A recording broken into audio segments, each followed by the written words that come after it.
Guys, I am in Orlando, Florida. Okay. I spent a week here in Orlando with my BFF, who also is trans. I call her my trans Jiminy Cricket. Maya Monet and I have known each other almost 10 years, and she's the reason I'm alive today. So I just wanted to say it's nice to have representation on such a huge platform as Jeopardy, and thank you for standing up for all of us. Yeah, you're welcome. No, I'm very happy to do it. It must be weird though. I imagine because I achieved a little bit of fame when I came out at ABC News, and Mhm. when people started talking about, oh, you're inspiring and you're so brave, and my eyes roll back in my head, and I'm just being me. I'm just trying to Yeah. live my life. Would you talk to me a little bit about that? No, I know you've Yeah. done so many interviews. I mean, your name is everywhere, but I don't think you've talked to a trans journalist before, so this might be a different kind of interview. Yeah, well, I mean, I think, one of the like I definitely think that's right. I mean, I think the sort of tension is always that, it's the being trans is like an important, huge foundational part of my identity and also like not, at the same time. Like, I'm not going on Jeopardy to be trans on Jeopardy. I'm going on Jeopardy to, try and win some money. Um, and yeah, I mean, I do always feel that tension because it's like I do understand like that there is some courage, some bravery involved, but I think that what it is that it doesn't really feel like bravery to me because there wasn't a choice. Like the alternative wasn't possible. So, given that, how, it doesn't feel that brave to just do what I felt like I had no choice but to do. Let me ask you some questions from my editor, Mhm. a cisgender gay man. So, he's a great guy. I love him because he hires me for lots of stuff. How impactful do you see your presence on the show being in terms of representation, in terms of LGBT and trans? I think it's not nothing. I mean, I think that, Jeopardy, like with the like such a wide reach that it has, and to an audience that is definitely older, and so maybe is like less likely to be seeing trans people in the media they consume. And in such a like sort of respected, position, like Jeopardy has like a certain aura about it. And so it's something, I also think that like it's also like just a game show, and I mean, I don't know in the broader scheme of society how much, how much of an impact that is, but it's some. Do you describe yourself, or do you even consider yourself to be an activist? No. I guess what I would say is that it's something that I always kind of feel like I should be more. And and that's been one of the nice things about this is I've gotten to feel like just by doing this thing I wanted to do anyway, I'm getting a little activism out of it. There was a tweet that certainly was written by someone who looks like an activist. You want to talk about that a little bit? Yeah, I mean, I think that, I'm cautious about like, you know, getting too activisty just because that just goes down a rabbit hole that like never ends on Twitter. And I mean, I do, there's so many nice people on there that just want to have nice conversations about trivia. And I don't want them, to be, you know, to be seeing just a bunch of like argument and anger. So, but on the other hand, so I also don't want to ignore reality. And so that's sort of the decision I made is that like I'll talk about it occasionally from the lens of my experience. And so, what I know is that like, there's an important election happening in my home state and that the results will make a lot of difference to trans people like me. And that's kind of it. Like I'm not saying, a lot of the pushback I got was like, how can you like judge all Republicans like that? And I'm like, I'm describing part of the Republican Party platform. If you consider that to be judging them, then, maybe you don't agree with their platform. And like, maybe you're not so Republican. I don't know. Would you identify yourself based on a political party? Do you have a party that you affiliate with? I mean, I certainly like, in the two-party system, it's the Democrats. They're not, I wouldn't say I identified myself with them too much, but like, I support them, and I don't see a useful way of, I don't see much of a useful place for a third party. So they're one of the two choices we've got, and they're the clearly better one. And I usually ask this question at the beginning, but we sort of jumped into it. Mhm. Your pronouns are, Oh, she, her. and would you like to identify yourself in terms of your orientation? That's up to you. It's your choice. Uh, yeah, I don't know. I guess not. I will tell you this. I've been out 8 years, Hmm. and I only love women all my life. I was married to one Hmm. and dated women, and I've since dated some men, and I'm still trying to figure that out myself. I think I'm queer. I just use queer because I think that's sort of the best word for me, because I could be bi. I Hmm. consider myself straight. My boss actually asked me when I came out. She said, "I guess you're a lesbian then, huh? Since you're married to a woman." I'm like, yeah, I guess so. Yeah. That didn't go over so well with the wife. Mhm. But neither did the fact that I thought that Daniel Craig has most beautiful eyes. That didn't go over so well either. So I Yeah. just think we're all just trying to figure it out, and why do we Yeah. need labels, right? No, and I've had a pretty similar experience. I've learned after the fact that like it's very common for people who transition to find their sexual orientation changing, like, and not like apart from hormones or anything, which I found really interesting. One of the things that I saw in almost all the interviews was, from a cisgender perspective, this is all about, oh, the loss, what you lost, and how it impacted others. Would you please put that aside and tell me about your joy? What did you experience in terms of joy in being yourself, your authentic Um, self? Yeah, I mean, I think like, certainly like the first step of it was just the absence of pain. Just, the alarm I always use or the analogy I always use is that it was like there was an alarm going off in the back of my brain my whole life, and I never knew how to turn it off, and then suddenly I could. And just the like sheer relief of having that, suddenly go quiet was just an amazing, amazing experience that I'll never get over. Um, and I think beyond that, just like uh, to be seen and to be myself, to be um, able to have whatever personality I have and to like show it. Like I'm not even trying to be more outgoing and all these sorts of things, but I just am, because there's not something I'm hiding from everyone. And so it's like I've been able to form such like deeper relationships, whether with my girlfriend, whether friendships, whether anything else, and that's just been incredibly, incredibly wonderful. Good for you. Good for you. My BFF, whose house I'm in Orlando, both she and I, Melody Maya Monet, I have to give her a plug. Both she and I experienced sort of a crisis moment after our fathers died. That was when we both Mhm. decided, it's separately. It's time they didn't die together. Yeah, yeah, yeah. It's time for us to face facts. Was Mhm. there a moment like that for you in your life? Was there some catalyst? Yeah, yeah. So I mean, one that I've talked about that first got me thinking about it was being in Midsummer Night's Dream as a character that had to play a woman in the play. And so putting on a dress every night started to like really get me pondering some things. But really the moment that I knew what it was I was just sitting around my apartment one day, and I suddenly had this thought that if I were to die that day, that I would be like buried in a suit and tie. And that felt so upsetting to me. And at that moment, I was like, okay, this is what I am. This isn't whatever else I've been trying to pretend that it is. It's not that. Yeah. I remember not wanting to die an old man.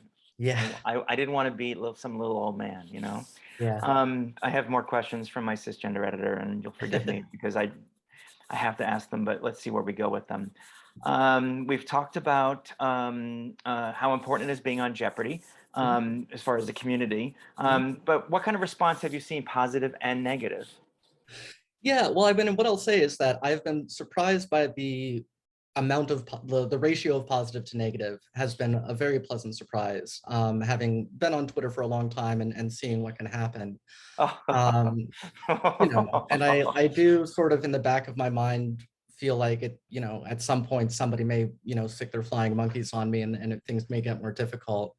But it has been overwhelmingly positive. And on that side, I think one of the things that's really been meaningful is, I have heard from other trans people, but I've actually heard a lot more from like parents and grandparents of trans people.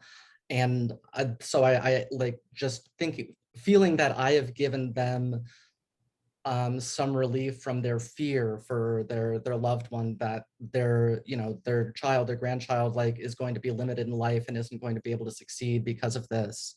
And so showing myself succeeding in such a grandparent friendly way, I think has made them feel a little better. So that's been really nice. The negative side has been what it is, just people coming in and being like, you're a guy in a dress and all this sort of thing. One that amused me was like, oh, just another gay guy that wants us to call them she. And I was like, I talk about my girlfriend repeatedly. Like, you're off base there, buddy. But yeah, I mean, and it's just, I had gotten a little bit of like, I had worked actually, was put in touch with GLAAD by Sony, who owns Jeopardy. Nick Adams, Yeah, the best. yeah. And so they kind of, gave me some rundown. And so, I've been doing my very best not to engage and just block and ignore it. I did once, like, somebody had just posted this long thing about how, like, thinking you're a woman is just a psychological delusion, not a identity. And I said, counterpoint, no, it's not, and then blocked him. But that was the one time I've given into that temptation. What I basically decided to do was to say, actually, the delusion was that I wasn't trans. That's the delusion, that I was cisgender, that I was pretending to be someone. And I must have been a pretty good actor for most people to be, stunned that Don Ennis is trans, Oh yeah, although I mean, I will say a lot of people were less stunned than I expected. And also, this is not new. It isn't like you came out on Jeopardy. You've been out for how long? About, what is it? 4.5 years. Okay. Still in that phase where you have to watch you don't become Caitlyn Jenner and say the wrong thing, but Yeah. I'll try not to put you in that position here with this. They have so many questions. What was your upbringing like? What was it like growing up, and where did you grow up? I grew up in Dayton, Ohio, in a pretty conservative Catholic environment, which certainly had an impact. I mean, and like beyond the sort of like general ignorance of sexuality that comes with that. I mean, it was the 80s, and like trans just was not a concept that anybody knew about. Like, even to, there wasn't even anybody denouncing it because nobody had heard of it. But like I'd say, balancing against that, I had parents that like loved learning and loved like knowledge for its own sake. They both worked at the University of Dayton. And that was really, really valuable. And they also like were they were pretty committed to social justice as well, and made sure that I grew up in a diverse neighborhood, of which there are very few. Dayton's a highly segregated city. Yeah. And that was something that was really important to them. And I do think like it definitely was really valuable to me, in that like I could see all the people that, like my classmates were afraid of. And I was like, I live with them. They're all, on my block, and it's fine. It's all, they're not scary. So that I think was a real blessing in my upbringing. This game show, hosted by Alex Trebek, was something you and your family watched. What is Jeopardy? Yes.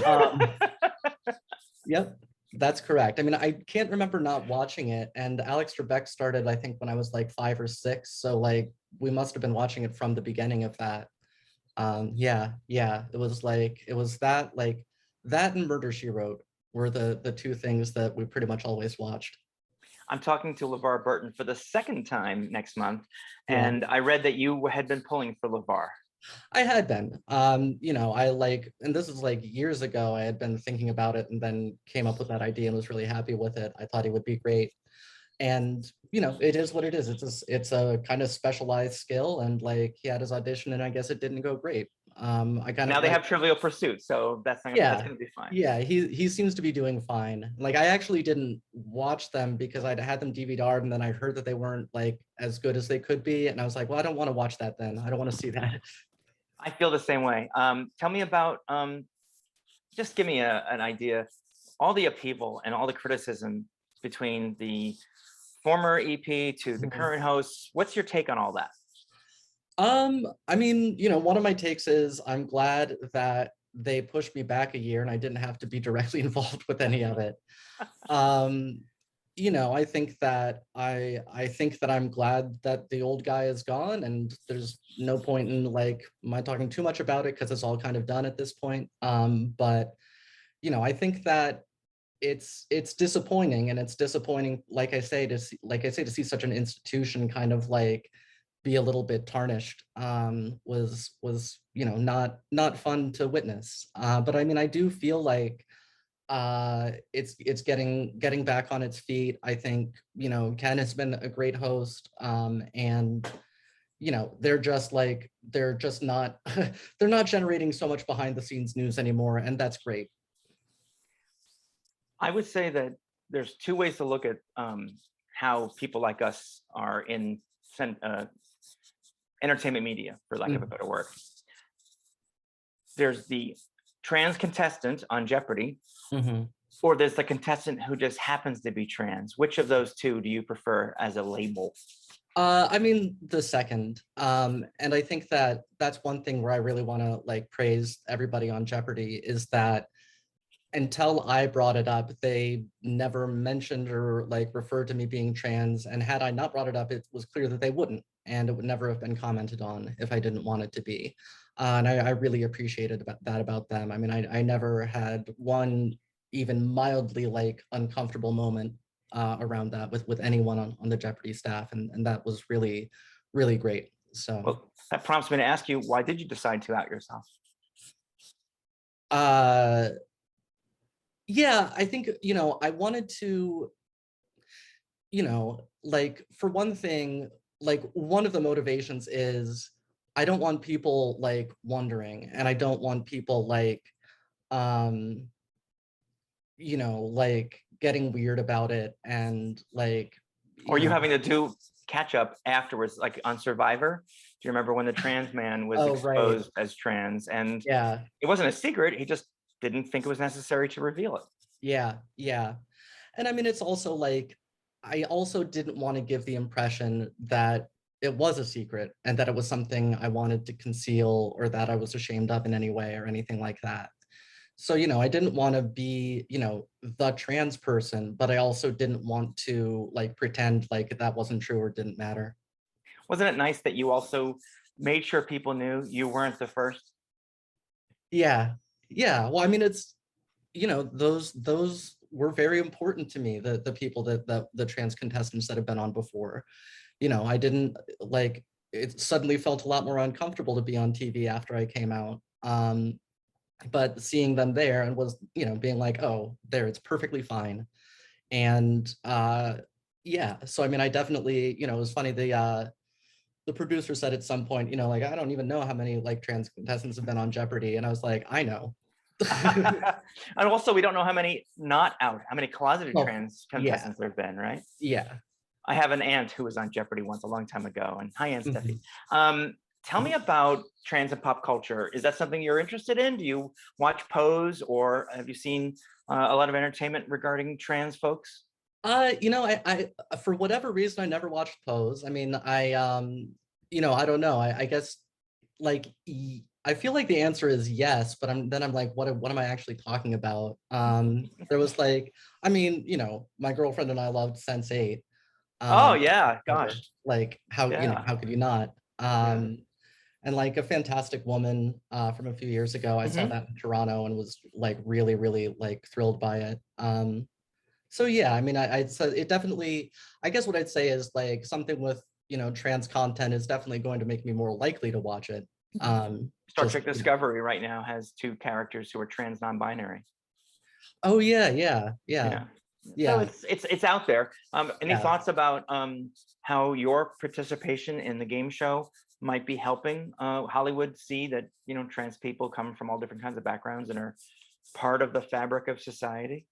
Yeah, I mean, I think that, you know, just like doing something so normal, I think is really valuable. Like there's not a lot of things that are both visible and also kind of like routine and pedestrian in a way. Like, yeah, I mean, you know, it's like it's a big deal to get on Jeopardy, but hundreds of people do every year, you know, and so like it's not like that crazy of a thing. And so, yeah, I mean, I think that's, you know, this is the representation that is needed, is like trans people just like doing stuff, and not being trans, you know, like not coming out, not suffering, just like doing stuff, is something that I would love to see more of. My mentor, Jennifer Finney Boylan, is always complaining about how the media constantly has, oh, the trans prostitute, or the trans drug addict, or the trans AIDS person, or the trans person who's struggling, or the trans person who's oppressed or beaten. Where's Mhm. the trans joy? You know, where are the people who, Yeah, you know, they get up in the morning, they put their panties on and they go to work, or they're men who are trans who, you know, they shave and then they go to work and they have their jobs and they have their families and they cook their dinner and they go to bed. You know, yeah, where are those stories? And I wonder if, like, one of the things I try to say to people who, I'm a journalist, but a lot of times people ask me to be a commentator. I mhm. say, you know, I actually can talk about things other than trans issues. I actually happen to know a lot about a little, you know, a couple things. Yeah, yeah. And I was wondering if that's something that you'd consider, as like, what do you do for your day-to-day life when you're not being on a game show? I'm a software engineer. And um and you're not the trans software engineer. no, I don't think so. Yeah, yeah, Right. And there are a lot of us though in your field. It seems right, to be really rich with trans folks. yeah.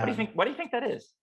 I think it's, well, I think if you're you know, closeted or in denial trans person, then you might want a job that doesn't involve relating to people. And so like computers like don't know or care about your gender identity, and you know, it's a way of not, you know, it's definitely something that isn't going to force you to think about that. One of the things that people are talking about right now, and this is why I've been asked to comment on things, is the wave of anti-trans legislation. Mhm. There's two specifically against competitors in sports, mostly trans females, trans Yeah, girls, trans women, and also there's this whole backlash against gender-affirming care. yeah. Would you have any thoughts about that you'd wanted to share? I think that the thing that is vital to understand, and that is like genuinely difficult to understand if you're a cis person, is that this is like life-saving medical care. This is like, you know, people will die, children will die as a result of laws like this. And, you know, I would die like without, you know, if I was forced back, you know, off of hormones and like not able to live as myself anymore. I, you know, if I didn't see any chance of that ending, I'm not sure I would be able to keep living. And so, you know, it doesn't sound like it's as vital to the lives of trans people as it is. And it can be easy to think of as just kind of like an aesthetic thing, or like, you know, an elective thing, and it's just not. And I really, you know, just I worry, and it's a tough feeling knowing that there's, you know, so many people in this country who, you know, some dead trans people is a price they're willing to pay. Wow. I had a conversation with a cis gay man who I used to work with and whom I love.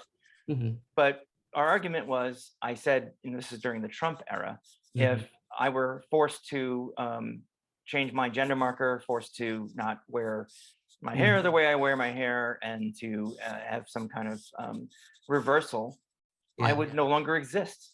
And either by my own hand or by just the general definition of who I am. And yeah, his argument was, well, of course you'd still exist. You'd just be a man. And I said, but that wouldn't be me. yeah, That wouldn't be existing. yeah, yeah. No, and I mean, I think that like, you know, if you know, cis people like, you know, sort of use your empathy and imagination and imagine yourself being forced into the gender that you are not, and how awful that would be. You know, Absolutely. yeah. That's a great, I've got all the questions that the editor wanted to ask covered. Let's just talk about Monday, you're back on the show. Mhm. I, in my experience when I used to work in television news before I came out, witnessed the round of people attempting to get on Jeopardy. I got to record it for a story on, I'm pretty sure it was on the Today Show. Uh-huh. And holy shit, this was hard stuff. I think the questions on the elimination rounds were Mhm. actually probably harder than the show. What was your experience getting through that gauntlet of trying to get on the show? Uh-huh. Yeah, I mean, I think that's probably true, or at least, definitely like the hardest questions that we'll get on the show are mostly on there. I think, it's really the experience of it was just a long, long grind of like taking the test and then seeing if I got selected for the next stage and then seeing if I would get on the show. So just like a ton of waiting and uncertainty. And like at the end of the day, things happen for a reason. I'm glad I'm on now and not, certainly not before I transitioned, but even just a couple years ago, I didn't know as much stuff. So, the whole time I was always, watching the show and like, in like bored situations on a commute, just kind of like going through old shows on my phone and like running through the answers and like looking for patterns of things that I consistently didn't know.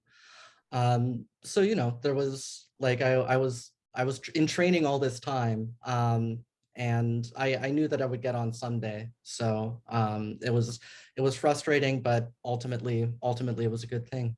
Boy, that's confidence. That's amazing. No spoilers, but Mhm. what was the question that you got wrong that still haunts you today? No, Um, not the future. Don't talk about yeah, no, anything that happened past Monday. yeah, no, I'm trying to think about that. I'm not sure that there's been one yet. There's definitely a couple examples I can think of that haven't aired yet. Okay, don't go there. Yeah, so I won't say those, but I All think, right. yeah, no, I definitely like think that, especially kind of that I like the way the taping works. I did 3 on a Tuesday and then 10 the next Monday and Tuesday. And like that Monday and Tuesday, like I was just so on, like even by my own standards, like I just really felt in the zone. So yeah, I'm not can't remember much to regret in that one. What do you prefer, doing 3 episodes back to back or 5 episodes back to back? Uh 3. Like 5 is a grind. It is a long day, and just maintaining that focus like takes so much more energy than you realize. Like, I was definitely every commercial break and stoppage, I was like leaning on the podium and like, trying to give my feet a rest and just like space out for a few minutes until I had to like lock back in again. Were you surprised the very first time you walked out onto the stage and saw how small the studio was compared to what you thought it was on TV? Yes, although that actually happened like 6 or 7 years ago. My at the time was my brother-in-law was on the show, and I went to a taping in the audience.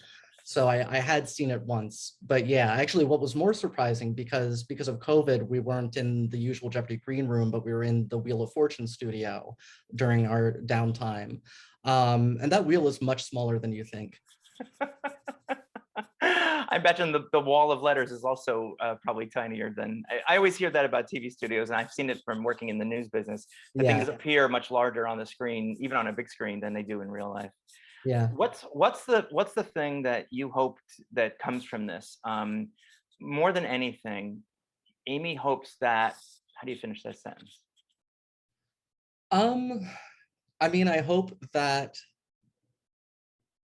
I hope that for one thing, I hope that this can kind of get the bad taste of Jeopardy's last year out of everyone's mouth and like get them more into what Jeopardy's always been about.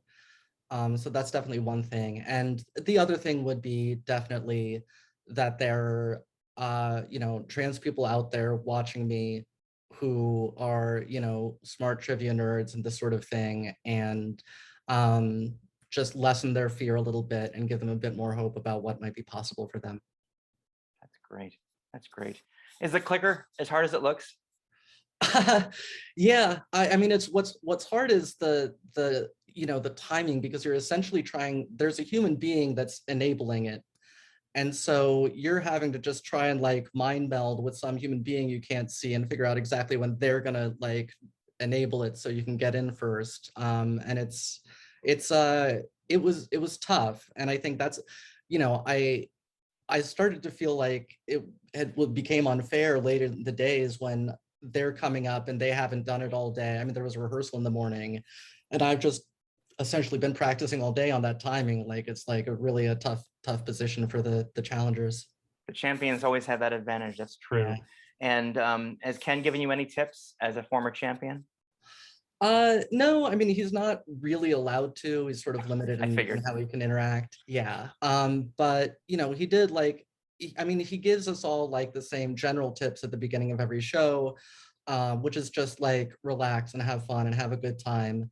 The hard part is over. You're here. You get to be on the show. It's really cool, and it's over really fast. So enjoy it, and don't fill this one chance with being stressed out. Is that the advice you would give future contestants, whether they be cis or trans? Yeah, absolutely. Because it really does. Like, it feels like, 2 minutes and then the episode's over. Like, it was really crazy that way.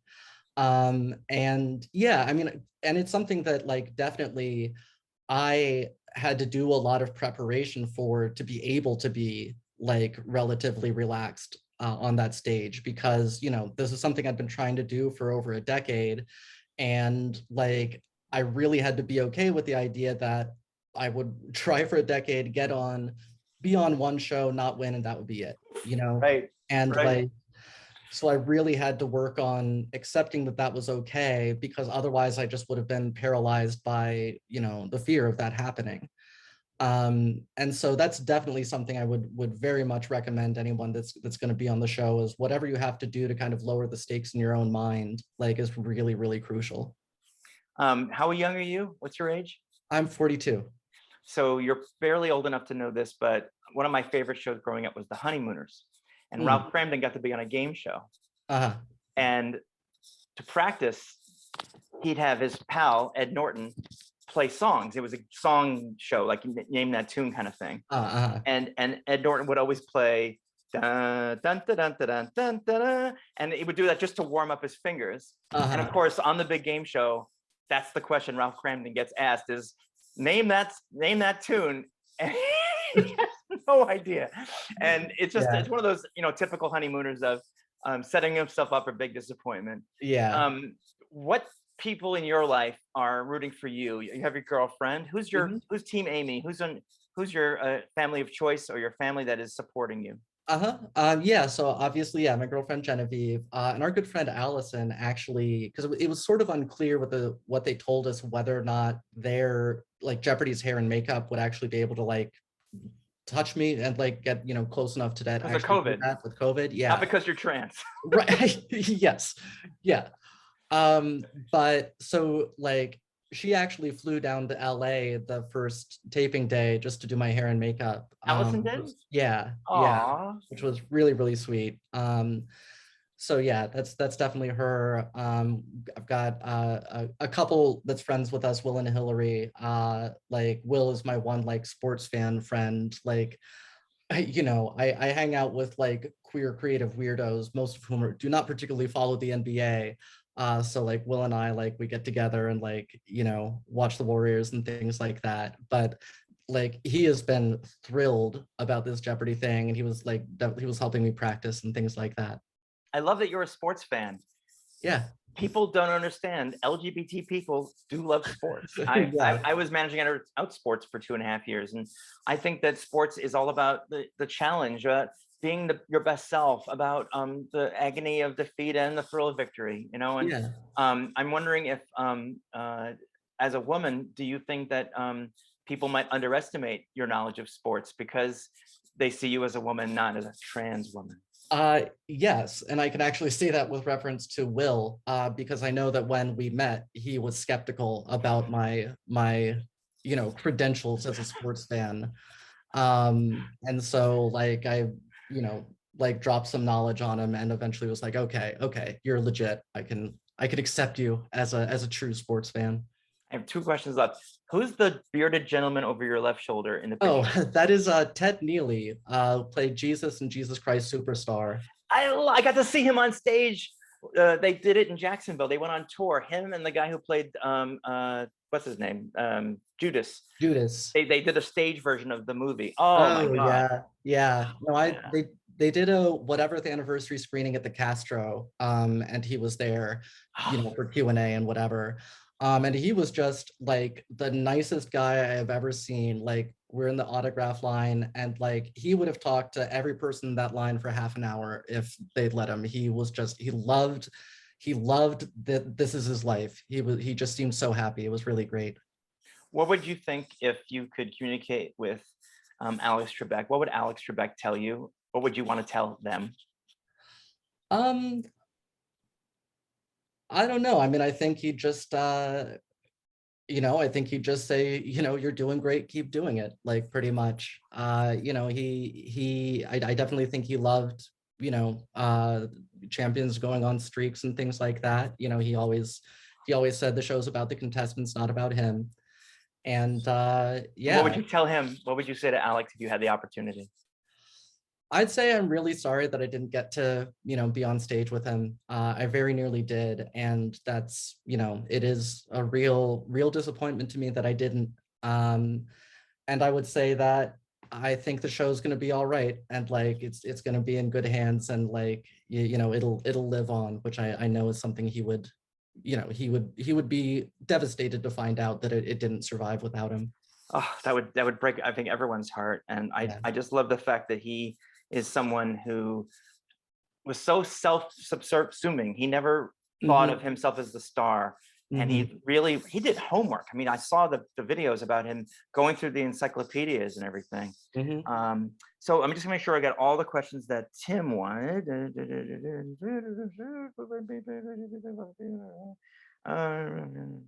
Okay. At the end of every interview, Uh-huh. I ask this question. Was there something you were expecting me to ask, or something you want to make sure my readers of the Daily Beast know about you, or about the show, or about your feelings about anything? Is there something you want to make sure that I get in there that I didn't ask you? Um, yeah, I'm just running through other interviews I've done and things like that. You've done a lot. Yeah. I'm very grateful, by the way, for your time. Thank you. Yeah. Um, I guess I just want people to know that me and Genevieve have a black cat named Meep. How do you spell it? Meep. Meet. Meet. E. Like in I'm going to a swim meet? Meet? With a P at the end. Like kind of. Meep. Meep. Yes. MEEP. Okay, sorry. Yeah. Like in meep meep. Okay, got it. Yes, Meep. exactly. And it's a black cat? Yeah. And how did you get Meep? How did Meep come into your life? We adopted her from the SPCA in March. And it was actually like, it was really hard to find one at the time. And if we didn't have, like Genevieve had a friend that worked at the SPCA and kind of got us like a pre like before it was posted, like sent us a picture of Meep, and like we were able to bring her home. Oh, that's so sweet. And she's your rescue. That's great. Mhm. Or she rescued you. And Yeah. can I ask about Genevieve? How long have you guys been together and how's it going? It's going great. We've been together about a year. It was, sort of a long period of essentially being a couple, but like claiming to just be friends, and then Oh, good for sort of, you. yeah, transitioning from there, which I think is great. I mean, I think we knew we had a great relationship before, anything physical got involved, and so that's really good. Good for you. And you want me to say what part of the world you live in? I don't know if that's something you want to disclose or not. Well, I mean, I'm in Oakland, California, as it says on every episode of Jeopardy. I knew that, but I want to make sure that, when it's in Yeah, print, people, yeah, yeah. I love the Bay Area. I'm Oh, yeah. destined to come back. I have just such a strong feeling, a connection to the California life. Oh, yeah. Have you been up north to Point Reyes? It's Yeah, yeah, my favorite place in the whole world. I feel like yeah, I'm in touch with God there. It's just, yeah. It's so like wonderfully bleak, but like, yeah, Yeah, Yes. yeah. No, I Well, definitely. enjoy the next round. We'll be all watching on Monday. I think this will come out probably before Monday. Okay. I want you to know that this will not be one of those articles. It's not an article about, all the Mhm. stuff that happens. And reach out to me if you ever want to get in touch again. I'm really grateful for your time today. Okay, yeah, thank you. Good luck. All right.